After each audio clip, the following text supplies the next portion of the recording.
una medida de valor adelante en X o en Y. Esa es la duda que tengo. Labra se refiere a uno que es adelante en X. Adelante en X. Adelante en X. Adelante. Una de las formas en la que se hace el arte es esto. Yo tengo un conjunto de datos y tengo este dato acá. Ese dato es o no es dato. No, porque está dentro del rango de los X, pero se es un valor aberrante. Valores aberrantes, recuerden que los X son constantes conocidas de antemano. Por esa razón les llamamos valores aberrantes. Valores aberrantes son menciones que uno hace, que son aleatorias, son variables aleatorias. En cambio, los X no son variables aleatorias, en teoría uno los fija. Entonces, no, técnicamente no son valores aberrantes, pero no son. Este aquí es valor aberrante, pero no es un lado. Mientras que si yo tuviera un dato por acá, más o menos siguiendo la línea de reducción, este valor es o no es dado.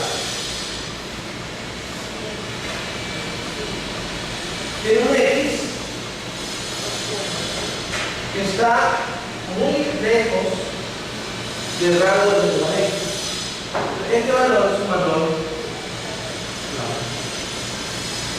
Si yo tengo un valor por aquí, por cierto, ese ahí no es adelante, en el sentido de que si el patrón ¿Es adelante en qué? no es adelante simplemente. Acuérdate que cuando valores aberrantes hablamos de observaciones que vamos a hacer en el experimento, mediciones que no conocemos antemano.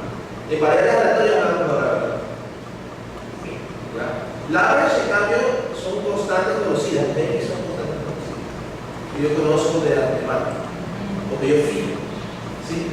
Por eso no hablamos, aquí no hablamos de valor aberrante.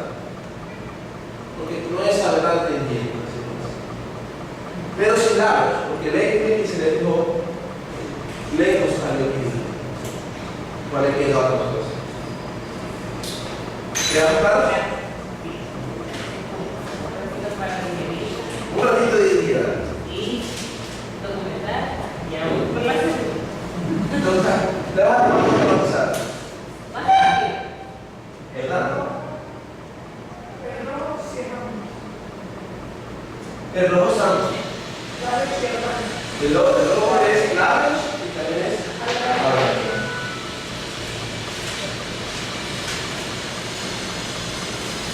¿Alguna otra pregunta? A ver. Cuando en el por ejemplo, tenemos solo intercept y otra variable. Ya. Y si intercept tenemos menos 0.35 y la otra variable, qué sé yo, 4 algo. ¿Cómo analizar eso? Ya. Entonces, tú dices que el intercepto menos 0.3 y el beta 1 sombrero es 4.1. Eso es lo que se pregunta. Toma la interpretación. Sí, porque es negativo. Ya. Esta interpretación solo sería válida si parte del rango de los datos es tercero. Vamos aquí tercero y tu dato va desde 5 hasta 7. Y tú tienes aquí esta curva o esta muestra y entonces aquí tienes la línea recta.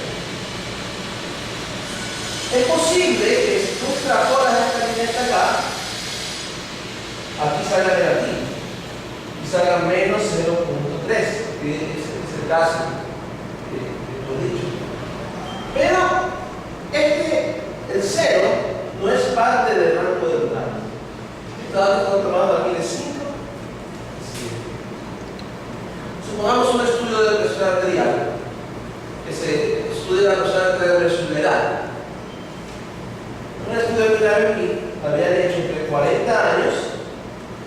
70 años.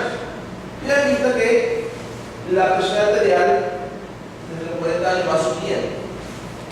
Pero este modelo no es válido hacia atrás. ¿Por qué? Porque llega un momento en la vida que la presión arterial se estabiliza. Quizás entre los 20 y los 40 años la presión arterial es estable y el modelo debería ser otro. Sin embargo, esta no es parte del rango de las observaciones. Por esa razón sería incorrecto interpretar este beta cero.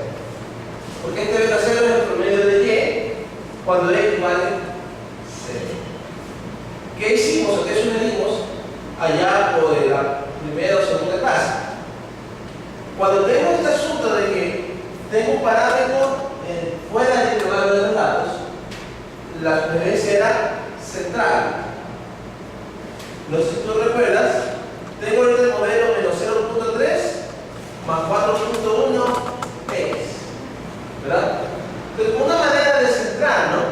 Pudiera ser escogiendo, poniendo aquí entre paréntesis, escogiendo un valor X que esté dentro del rango de los datos y que es un valor típico.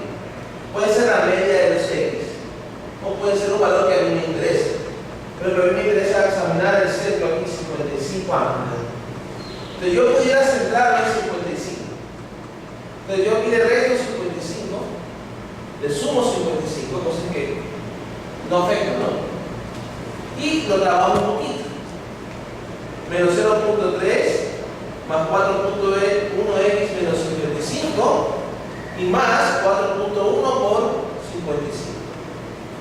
Entonces, 4.1 por 55, ¿cuánto es? Menos 0.3 más 4.1 por 55 y más 4.1 por x por 55. ¿Me hagan ver el intercepto, por favor?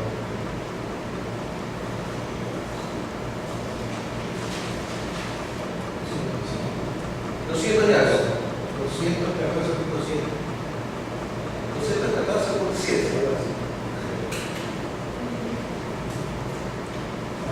Menos 0.3 más 4.1. Ya calculado ustedes. 225.2. Entonces, en este caso he reparametrizado y he obtenido este beta 0 asterisco, que es 225.2. Ese sí lo puedo interpretar. Este 225.2 representa el promedio de Y cuando X vale 55.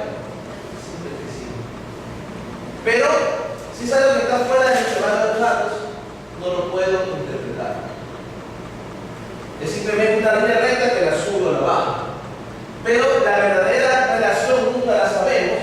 La verdadera relación pudiera ser de pronto una curva así. Y lo que estamos haciendo es aproximándola en el rango de datos con una línea recta, porque luce como una línea recta. Pero jamás en estadística lo tenemos en relación. No sé si esto más o menos aclaramos. Ayer pasó algo parecido. Sabía que las cartas eran más pesadas que los datos, pero 0 no era parte del intervalo. Entonces se acuerda que después nos entramos y decimos hablar más. ¿Alguna otra pregunta de cuánto es? Dígame. Cuando usamos update, Sí. ¿cuánto debemos usar update? Porque vi en uno de los scripts que teníamos un modelo de regresión lineal simple donde se trabajaba con dos variables. Ya. Consumo versus utilidad. Y luego creaste otro modelo en el cual tenía también un modelo de regresión lineal simple donde estaba consumo versus ya cilindraje más peso más HP, es decir, más otras variables. Ya. Entonces ahí, ¿cuándo se usa realmente el update? Del update lo que te puede hacer es ahorrar escribir. ¿Ya? Supongo que yo tengo este Y versus X1, X2 y X3 a partir de un conjunto de datos. Yo quiero agregar o crear un nuevo modelo en el que simplemente le agrego o le quito algo a este modelo. Tengo dos alternativas. Primera alternativa, escribo el nuevo modelo. LM, Y versus X1 más X2 más X3 más X4, coma datos. Eso pudiera ser mi modelo 2, simplemente el modelo 1 agregándole una variable. Si yo tengo un modelo con muchas variables, volver a escribir puede ser engorroso. Y no solo eso, con copy-paste no hay problema, ¿no? Pero el problema es que el código comienza a verse un poquito cargado y luego es más difícil comenzar a ver qué era lo que yo estaba pensando. Si mi pensamiento era a este modelo le agrego X4 y después vengo al año y vuelvo a ver el código, tengo que ver qué tiene cada modelo. El código M2 igual update M1, coma, mismo Y versus mismo X, el mismo Y versus mismo X, más X4. Yo ya sé que al modelo 1 le agregué X4. Vamos a darle un modelo. Ambas alternativas son viables. Sino que en eso yo pienso en función de agregar o quitar variables al modelo que tiene. En cambio acá pienso en función de hacer un modelo completamente distinto. ¿Sí? Desde el punto de vista computacional da lo mismo. No sé, sinceramente, si aproveche el hecho que ya está aquí, he hecho un cálculo para agregarle más fácil la variable. He hecho pruebas con grandes bases a ver qué tal, ¿no? Sí. Pero desde el punto de vista de pensamiento estadístico o de hacer un código más claro, aquí me permite ver el pensamiento de al modelo 1 le agregué la variable X2 o le quité la variable X2 para quitar el momento.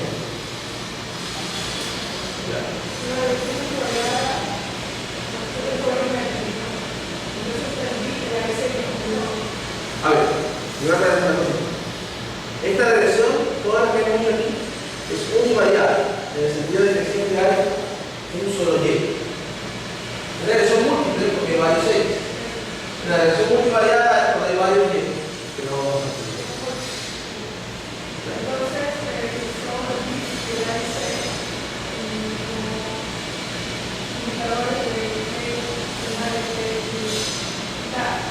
Ya.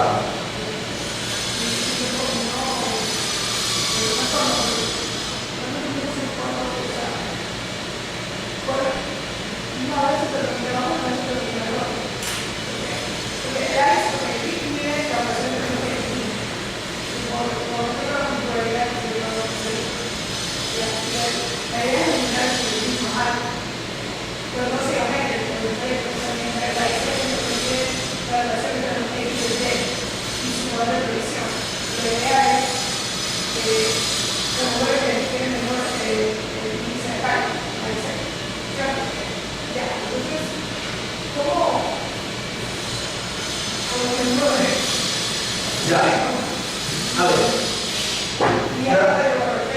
La pregunta que está haciendo es en función del uso del D y F, prueba P, el A y C para decidir el modelo. No sé si es que es oportuno agregar aquí la duda que yo tengo para completar con la misma Paulina. Que una vez que he calculado aquí, ¿cómo usarlo? No sé si es que va relacionado con lo que la misma Paulina está diciendo.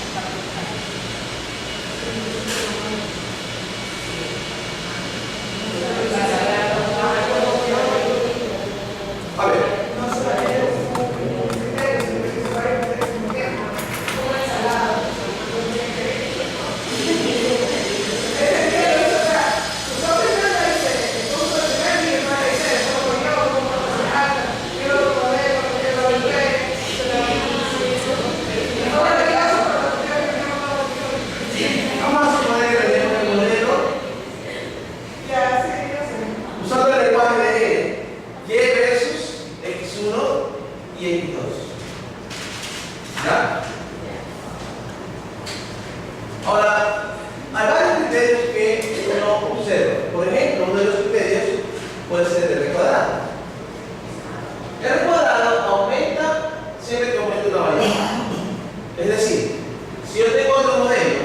digamos, Y versus X1, llamamos a este modelo 1 y modelo 2, y cada modelo tiene su propio R cuadrado. ¿Cuál es el R cuadrado de contar? Siempre el R cuadrado aumenta cuando se aumenta una variable. Así que aumenta una variable no tiene nada que ver. ¿Perdón?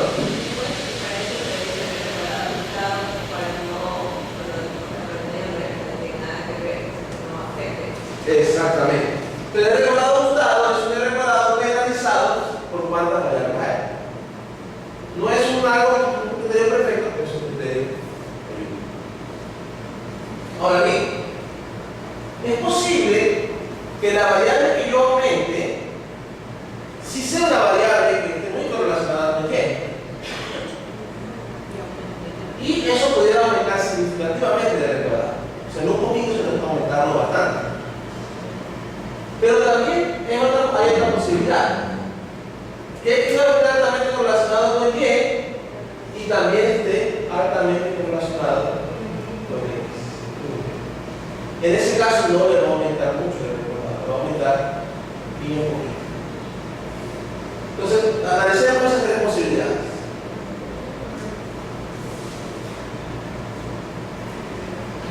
Y vamos a hacerlo acá. Y luego van a ver que tiene que ver esto con el IC y con el BIF.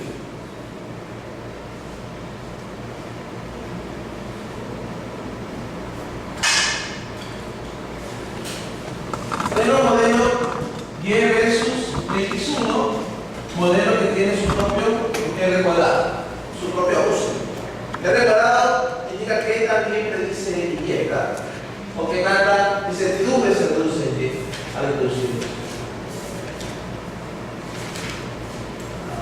Si aumento X2, entonces R cuadrado aumenta. Eso siempre será. Si aumento X2, R cuadrado aumenta. Si X2 no ayuda o no tiene ninguna relación con Y, para exagerar el ejemplo yo puse ventas versus número de veces que gusta el baño, ¿verdad? Para exagerar. Si X2 no tiene ninguna relación con Y, el aumento en R cuadrado es pequeño o no significativo. ¿Sí? Por otro lado, si X2 tiene una alta correlación con Y, pero también tiene alta correlación con X1, entonces el aumento en R cuadrado es pequeño. Se espera que sea pequeño, usualmente es pequeño. Sí, si X no tiene una alta correlación con Y, pero también tiene una alta correlación con X1, entonces el aumento de R cuadrado. ¿Por qué razón? Por la correlación que tiene con X1. Introduce el problema de multicollinealidad. Lo que sucede es que como X no tiene alta correlación con X1, quizás el efecto de que X2 produce en Y ya está explicado en el Y agregarle a ese modelo X2 no lo ayuda.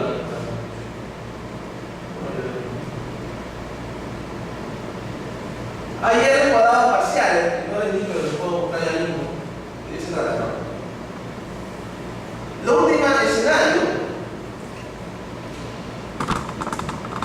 si X2 tiene una alta correlación con Y, pero baja correlación con X1, entonces el aumento en R cuadrado es más. Si el R cuadrado aumenta significativamente, aumenta de manera apreciable, cuando agrego X2, si el que tiene alta correlación con Y y baja correlación con X. En ese caso, el R cuadrado aumenta significativamente. Entonces, si X2 me ayuda a predecir Y en el modelo Y versus X1, si X2 mejora el predecir Y, sería bueno agregarse. En estos dos casos, sería bueno agregarse. Sin embargo, el problema de este caso es que no lo mejoró mucho el modelo, porque ya X1 tenía la información de X2 presente. ¿Ok? Entonces, esto va a llegar al asunto de los bits y los ABC.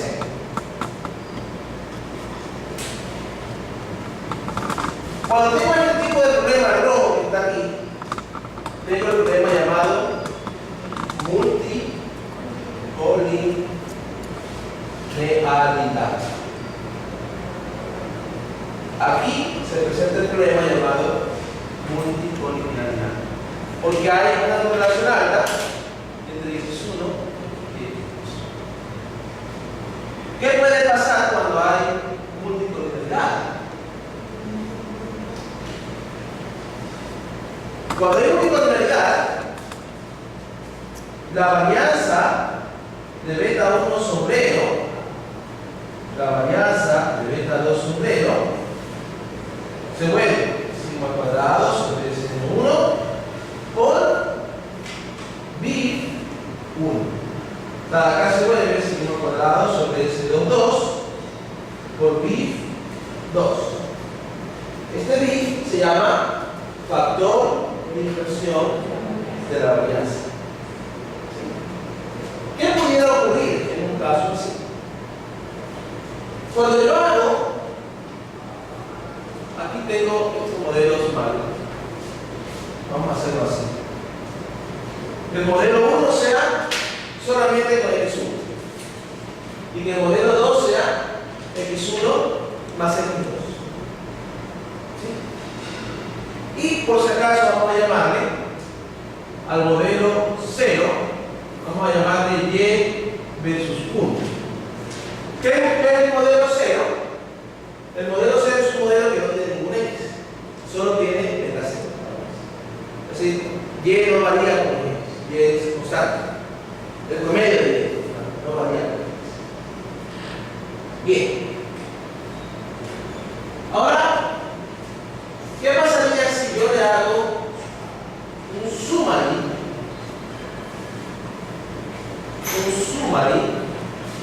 al modelo M2? Al hacer el summary al modelo M2, si yo hago, va a salir un intersect, va a salir X1 y X2, y aquí sale beta 0 sobre 0, beta 1 sobre 0, beta 2 sobre 0, y por acá sale el valor P. Es posible cuando hay multicollinealidad que el valor P sea aquí, que diga, ¿saben qué? No es significativo. ni X1 ni X2 son significativos. Mas, sin embargo, cuando yo hago ANOVA M0, M2, ¿qué estoy haciendo ahí? Estoy viendo qué pasa si al modelo 0 le agrego X1 y X2. En este caso, puede que la columna valor P me salga 0.01.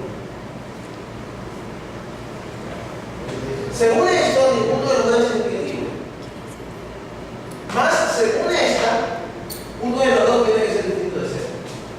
Porque según esta, habría evidencia. Note que en este, ¿cuál es la hipótesis nula? La hipótesis nula de este es beta 1 y beta 2 son una por 0. ¿Cuál es la hipótesis nula de este? Beta 1 es igual a 0. ¿Cuál es la hipótesis nula de esta? Beta 2 es 0. Entonces, ¿cuál es el problema aquí? Individualmente, cuando yo hago la prueba de hipótesis de beta 1, 0, me dicen, sí, puede ser 0, no hay evidencia que sea distinto de 0. Cuando hago la prueba para beta 2, me sale, sí, puede ser 0, no hay evidencia que sea distinto de 0. Pero cuando hago la prueba simultánea, me sale que uno de los dos es distinto de 0. ¿Por qué sale esto? Por el problema de la multicolumnialidad. La varianza de beta 2 sobre de beta 1 sobre está inflada. Está inflada porque es con bit. Como vimos en el ejemplo creo que salía 200 y pico como vimos. Sí.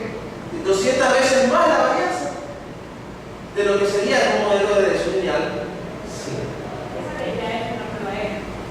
Esa es una prueba F. Esta es una prueba F que sale comando de la. Entonces, en esta prueba F me sale uno de los dos significativos. Entonces, ¿qué pasa? Cuando hay bit, estos valores de aquí no son confiables en decidir si debo o no debo eliminar una. No son confiables. Recuerden que últimamente una manera de eliminar es una significativa.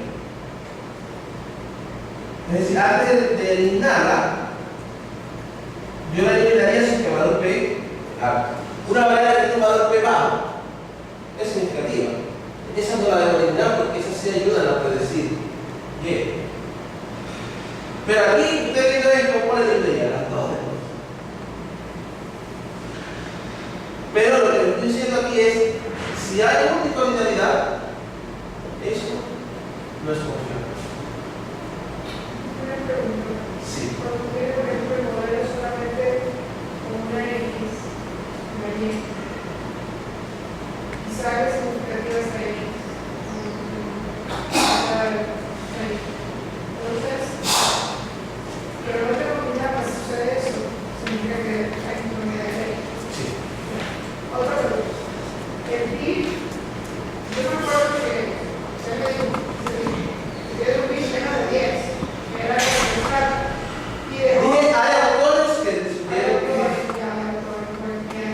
que el 10 sería un. los terceros dicen que ese día dejó un PIB, pero yo imagino que eso considerando que lo pensamos un PIB de 200 y pico, y dejó PIB de 30. Y también el problema es cuando el valor P es alto.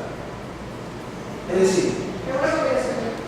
si yo tengo una variable que sale significativa, puedo detectar su efecto aunque el error está inflado.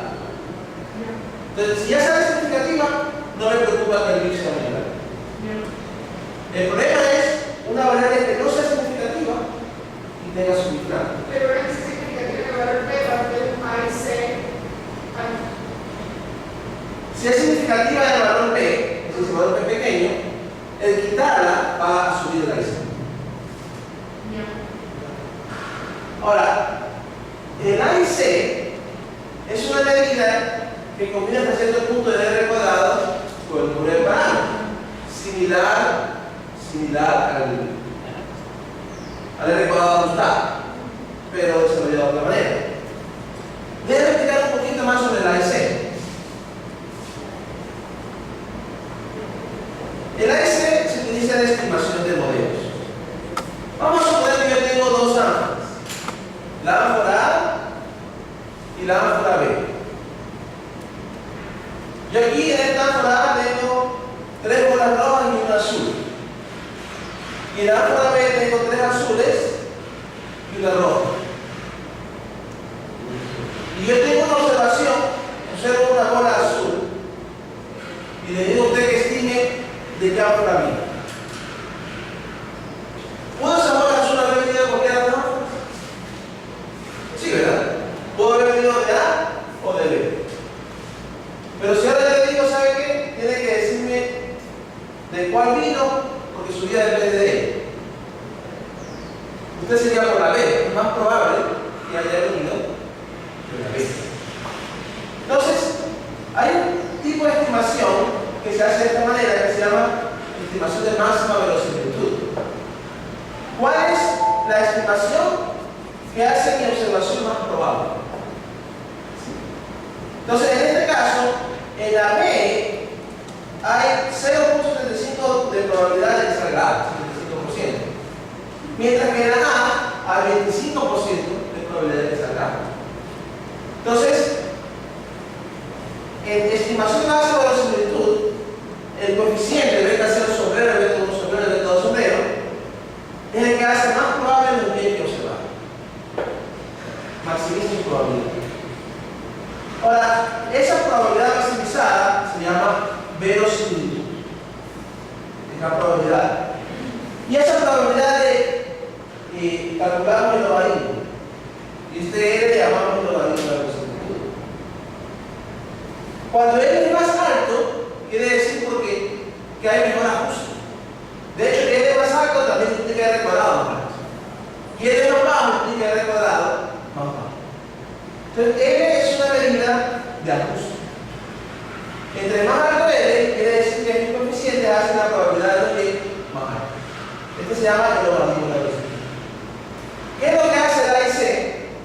Multiplica por menos 2 y suma el número de parámetros multiplicado por 2. Entonces, el A y C que mide. Si L es alto, quiere decir que el modelo se ajusta bastante bien a la Y. Y si L es alto, multiplicando por menos 2, el A y C se hace bajo. Por eso preferimos los A y C más bajos. Entre más bajo el A y C, mejor. ¿Qué le sube el A y C? El número de parámetros. Entre más parámetros tenga, eso le sube más al A y C. Y como preferimos A y C bajos, esto realmente es una penalidad por el número de parámetros. Recuerden que B y C es similar, es menos 2 veces el logaritmo de verosimilitud más P veces el logaritmo natural Entonces, estos criterios son similares al R cuadrado ajustado, me parece. Son criterios de ajuste, que también se ajusta mi modelo a mi Y, penalizado por el número de parámetros. Son similares al R cuadrado ajustado. La diferencia es que estos son obtenidos de tal manera que es más probable escoger el modelo correcto. Está desarrollado matemáticamente de esa manera. Ahora bien, el problema de cualquiera de estos criterios es que en la presencia de multicollineidad no son confiables. Tanto el R cuadrado como el R cuadrado ajustado, como el A y C, como el B y C, cuando existe multicollineidad no son confiables. Por la misma razón por la que los modelos P no son confiables. Entonces, si no hay multicollineidad, estamos felices, solamente usamos A y C, o B y C, o R cuadrado ajustado para seleccionar modelos. Cuando existe multicollineidad, tengo que ir viendo ese problema de multicollineidad.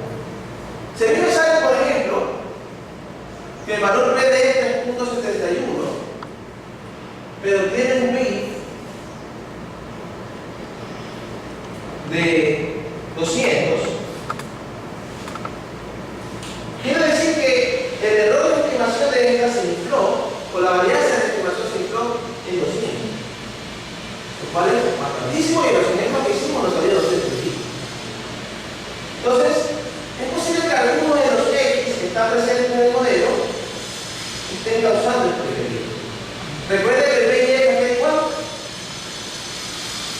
El B y F, J es 1 sobre 1 menos el cuadrado. Y el J es el R cuadrado de la relación de X versus los otros X.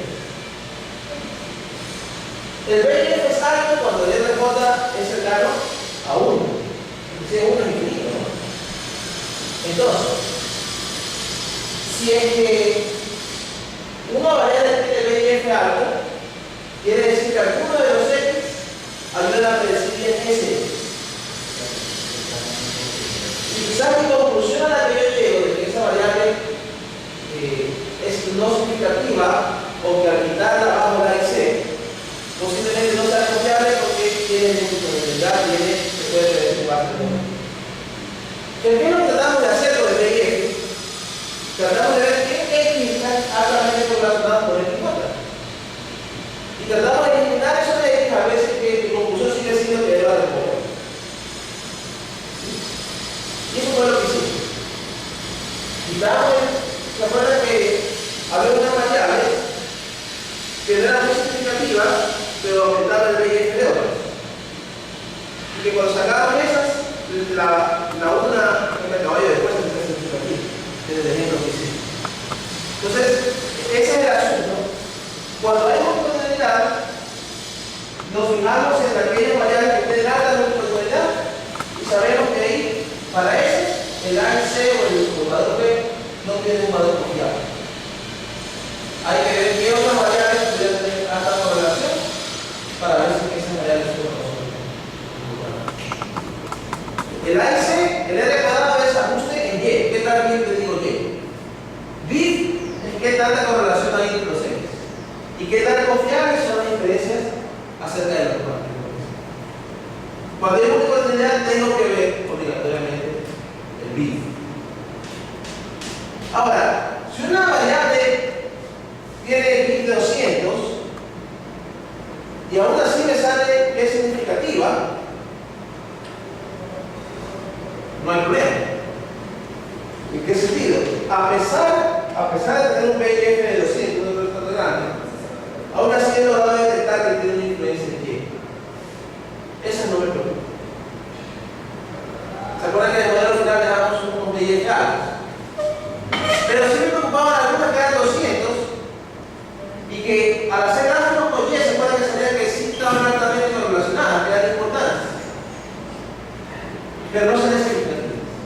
Ahí es cuando el B y F preocupa. No sé si más o menos estamos. O sea que puede ser que tenga un P alto y un B pequeño. Sí, si tiene un P alto, vamos a poner que tiene P de 0.7 y un B y F de 2.5. Eso no me preocupa, esa variable llega aquí. Esa variable llega aquí. Uno de los propósitos de el A y C, B y C, R cuadrado ajustado, son quizás hacer procedimientos automáticos. Lo primero la computadora, poner todos los modelos y después hacer un criterio cuál es el mismo modelo. Pero al utilizar el criterio ya manual, un criterio experto, es mejor ver valor P y ver B y F. Hay variables que yo pudiera saber de que realmente son significativas.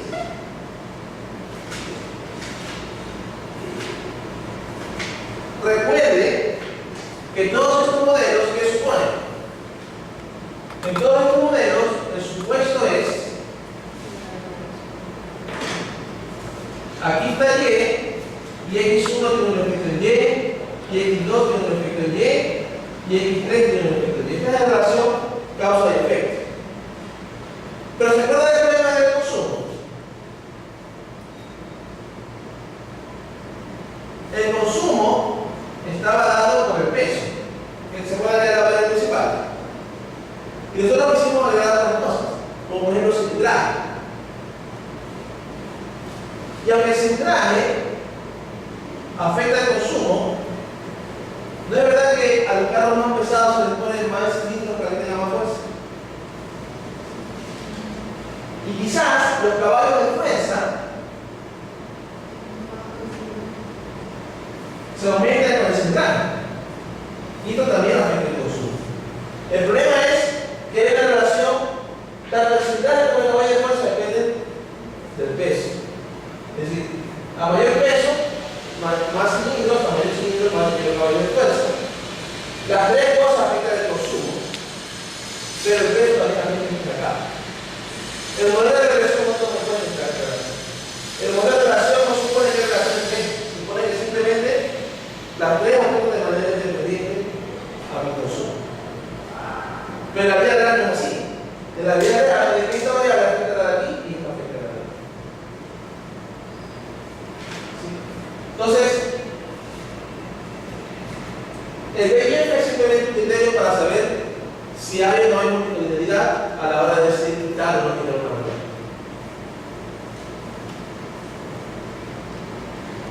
Por cierto,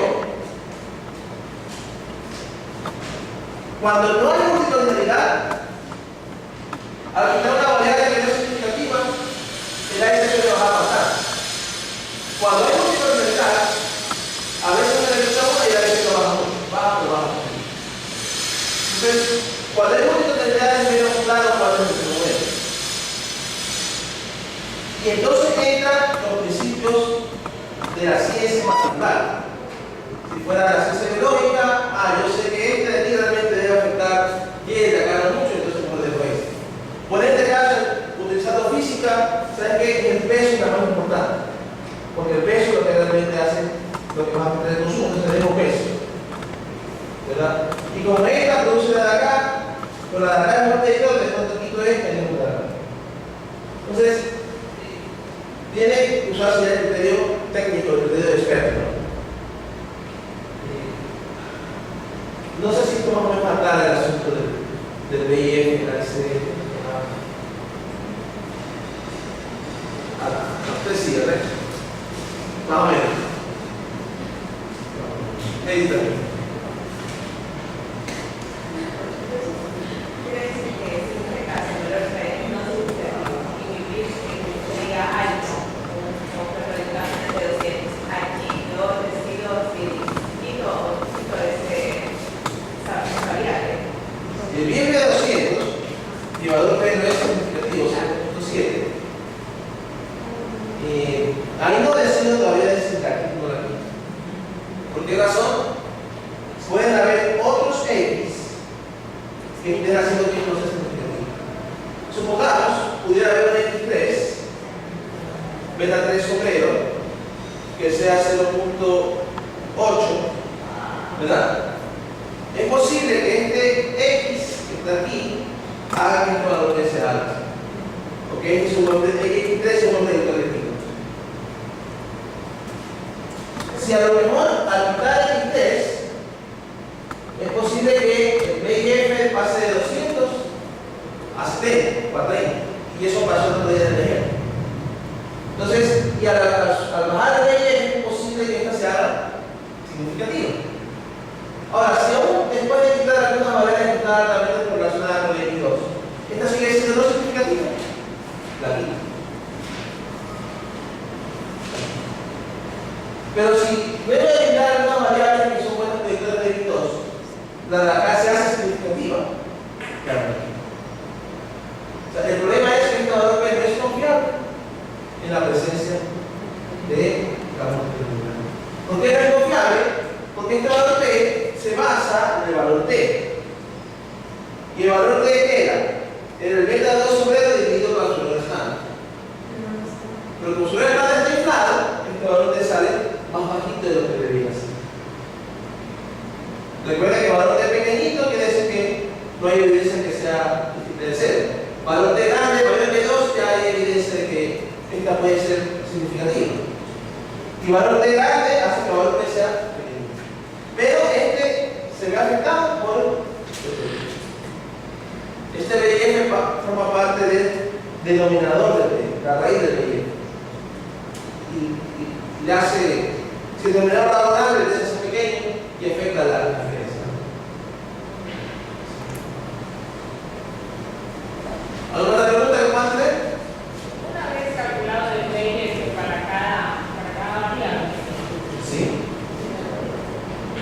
siendo el procedimiento que debería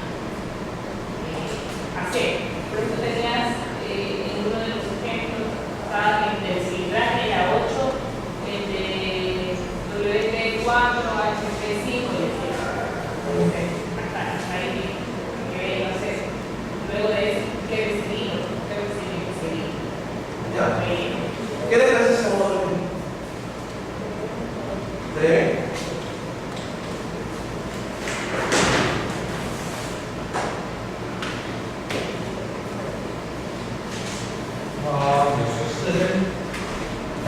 Otro.